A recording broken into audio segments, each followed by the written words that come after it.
ఈ డెసిషన్ తీసుకోవడానికి కూడా కారణం ఏంటంటే మనం ఇంకా రాజకీయాల్లో నువ్వు కొనసాగాలి అనుకుంటే నీ కొనసాగింపుకంటూ ఒక అచీవ్మెంట్ ఒక గోల్ అనేది ఉండాలి.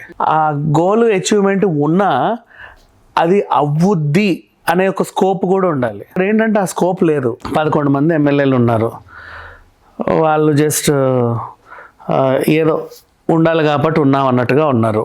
నెక్స్ట్ నన్ను మళ్ళీ ముఖ్యమంత్రిని చేయాలి అంటే ఒక సీనియర్ ఫోకస్ విజన్ ఉన్న ఒక రాజకీయవేత్తగా ఆయన కనిపించి ఉండొచ్చు.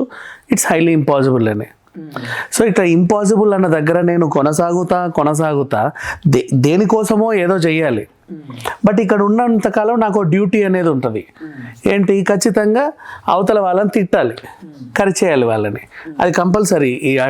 ఆ పాత్రకున్న క్యారెక్టర్కున్న బరువే అది. ఖచ్చితంగా ఎందుకు తిట్టాలి? ఈ రోజు తిడితే రేపటి రోజు వాళ్ళు మనల్ని తిట్టే స్థాయిలో మనం ఉంటాం, మనం గెలిచే స్థాయిలో ఉంటాం అన్నట్టుగా ఓ స్కోపు. ఆ స్కోప్ నాకు లేదు.